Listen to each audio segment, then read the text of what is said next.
All right, what is going on, ladies and gentlemen? In this video, I'm going to be overviewing the biggest mistakes that agents make when trying to generate their own final expense leads on Facebook. Now, if we haven't met yet, my name is Tim Shoker. I run the Life Insurance Sales channel. We put out free content to help insurance agents make six figures working from home over the phone. Now, I also co-own a company called Advanced Agent Marketing, where we basically help insurance agents generate their own leads.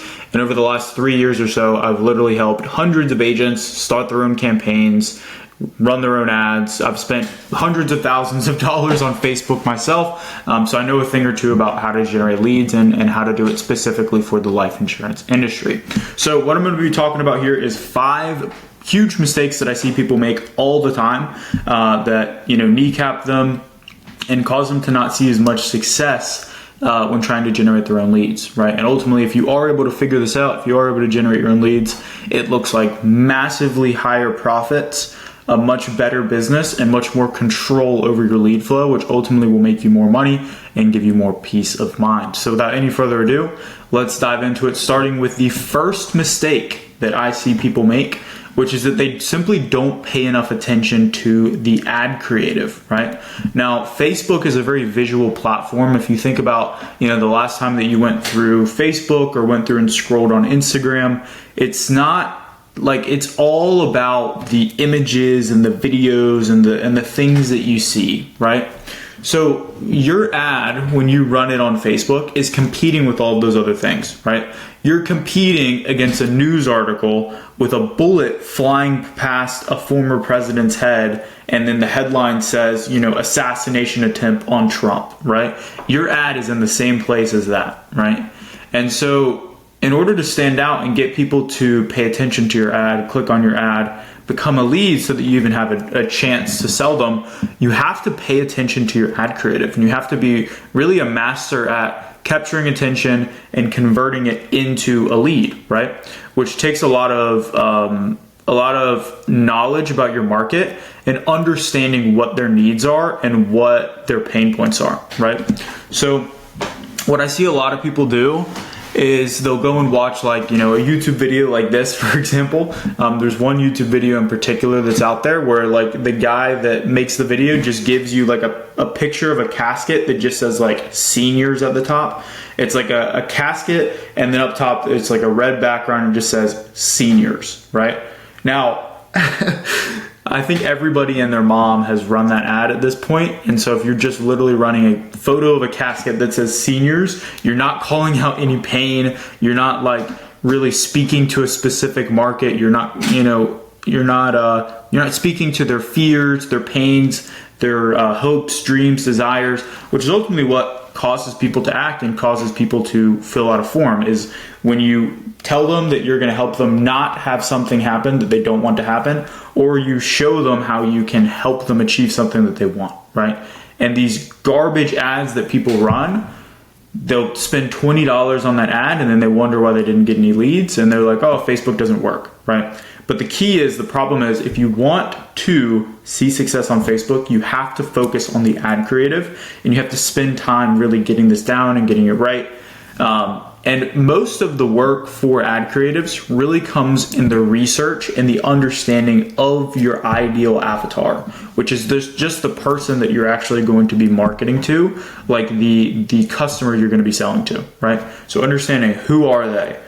Where do they live? What is their age? What do they like? What do they don't like, right? What are their fears? What are their hopes? All of those things, and then crafting the message of your actual image or your video all around that, right? So people just throw up some random crap and they don't see success. That's the first big mistake that I see a lot of people make.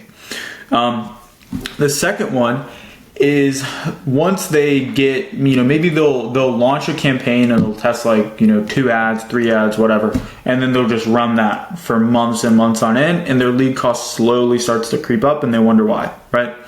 If you want to see continued success on Facebook over a long, extended period of time, you have to be testing new ads always, right? In my experience running ads, usually what happens is you'll test, you'll find 1 or 2 winners that really carries the performance and gets you tons and tons and tons of leads, right? I'm talking hundreds of thousands of dollars of annual premium from just a few ads. But then over time, those ads will start to fatigue and die. So in the meantime, while you have these new big winners, right? It's kind of like the 80-20 principle. 20% of your ads are getting you 80% of the results, but you're having to test to find more of the 20, right? So it's like you find this one ad that's working, that's the control, if you want to call it that, and then you're testing against it to find a new, better winner, and that process is what you have to do in order to see sustained success. You can't just rest on your laurels once you have one ad that's working. You want to continue to be testing to find those new ones so that you can consistently and constantly have a low cost per lead. So most people don't really test enough ads. They just, because again, most people that are running ads on Facebook for life insurance are just life insurance agents, and they don't really know what they're doing. So they get one thing that's working, they have a great cost per lead, and then they just leave it alone and they don't touch it for months. And then all of a sudden, their campaign stops working and they wonder why, right? And so the key is again, testing those ads consistently. I would recommend at least testing 2 to 3 new ads per week, even on a low budget of, $80 to $100 a day. That way you can always have something new coming, right? So you're always working on finding the next best ad, the next new winner that's going to carry you into the months and years forward. So the second mistake is people don't test enough ads. This third one is really funny to me because just from my experience running Facebook ads and spending hundreds or even sometimes thousands of dollars on something, and then just to prove a concept, right? I'll talk to people and be like, I spent $10 and I still haven't gotten a lead, so I shut my ads off, right? This happens all the time, right? People spend, $20, $30 and oh, it didn't work. Nope, I'm done. The thing about Facebook is you really have to spend money, right? And it sucks, but that's the game that you're playing. Facebook wants to make money, and they don't always just give you great results out of the gate. Sometimes it takes a little bit of time. It has to optimize, what have you. And you really want to let your ads run for at least 3 to 5 days before doing anything as far as turning it off, right? Especially if you're spending $40 a day on a low budget. If your cost per lead is a little high, just give it time and just test and cycle in new ads, right? But what a lot of people do is they'll just throw up a few ads, they turn on their Facebook ads, they maybe even let it run for half of a day and it spends a little bit of money and they're I haven't gotten any leads, what did I do wrong? It's not always something that you did wrong. It's the only thing that you're doing wrong is just not being patient, right? So that's something that I see people do a lot. And then the other thing too is a lot of times people will want to turn off the ads when they're not working on the weekend or something. The thing about Facebook is it rewards consistency. And if you are constantly turning off and then turning back on and then turning off and then turning back on, it causes a lot of issues with the algorithm, and it gives you a lot of inconsistency. Thumbs up. Gives you a lot of inconsistency with your lead flow, right? So if you want to see success, long-term, sustained, you are getting leads to put into your business, just leave the campaign on. Unless you're stopping work for a month, right? But if I went on a week vacation, I wouldn't turn my ads off. I would just leave them running, because when I come back, I'll have all these leads to work. I'll have a ton of people to call. Why would I turn my ads off if they're working, right? If something's working, just do more of it and keep doing it, right? You don't want to shut your ads off because you go away for a weekend, or shut your ads off because it's going to be Christmas and you want to save, $80 of the daily ad spend on Christmas. Just leave your ads running and just leave them on consistently and just work the leads and sell policies. It's just that simple, right? You don't want to be flipping it off and then flipping it on. It's just going to totally ruin your performance, right? So don't turn your ads off. Don't turn your ads off, basically is the point of that message. The fourth mistake I see people make is they'll raise the budget too quickly. So a client of mine the other day was having great cost per lead. He was getting, I think it was sub $8 cost per lead. It was $7 cost per lead consistently. on a fairly high budget, spending about $120 a day, $7 a lead. So he's cranking leads, getting a ton of leads. They're coming in at a really reasonable cost. And he's like, okay, I need more leads. So he went from 120, and then in one day went from 120 to 200. And it just destroyed his campaign. Like the cost just skyrocketed, the lead flow dropped. It was just a really bad situation, right? And what happens when you make these like drastic swings, these huge like turning the campaign off or boosting the budget $100, right? You get a lot of inconsistency in the results because Facebook likes consistency and they like people that spend money and slowly spend more money over time.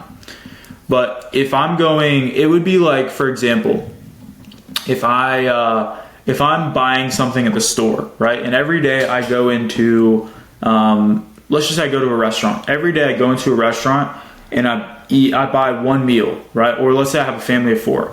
I buy 4 meals for my family of 4. Every single day I go in, buy 4 meals, buy 4 meals, buy 4 meals. And then the next day I go in and all of a sudden I'm like, hey, I need 500 meals. Like they're not going to be able to supply that and the quality is going to go down, right? So you want to slowly increase what you're buying so that Facebook can adjust to it, right? So I recommend like scaling your budget like 10 to 20% a day instead of just doing like one big massive jump from like 100 to 200 or 200 to 500, just slowly doing these small incremental jumps, right? That's the 4th mistake. Now, the last mistake kind of covers all of these things. Is a lot of people, they'll just like start running ads on Facebook from like one YouTube video and they've never done it in their life. If you want to see success with something, you need to be working with somebody that has experience, right? Now, this is something that I've personally done a lot in my life and I had to learn it because at first I didn't do it. I was like a straight DIY guy. Like I'm just going to figure everything out. And that's the way it's going to be, right? But over time, I learned that you can either spend time or you can spend money. And this is something I learned from Alex Hormozi, is like the fastest way to shortcut success is just buying experience and buying knowledge, right? So what I've done personally in my own life is invested lots of money in courses, right?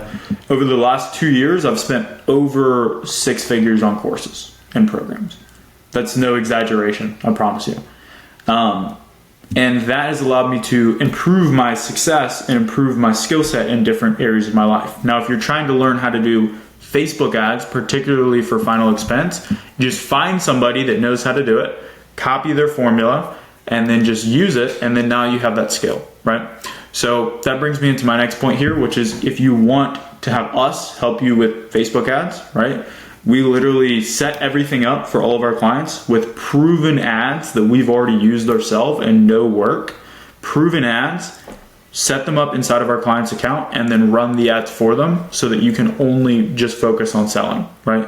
You don't have to do any of the marketing. You don't have to run your own ads. You don't have to set it up. You don't have to do all of the techie stuff. All you have to do is just get the setup one time and then just work the system and sell policies. So if you guys are interested in like generating leads on Facebook, but you don't want to go through the whole process of having to like learn it and do this and do that, and you'd rather just have somebody do it for you, I'm going to include a link down below in the description where we'll literally, again, set up your ads for you, run the ads for you, and all that you literally have to do is just call the leads and then work on your sales skills.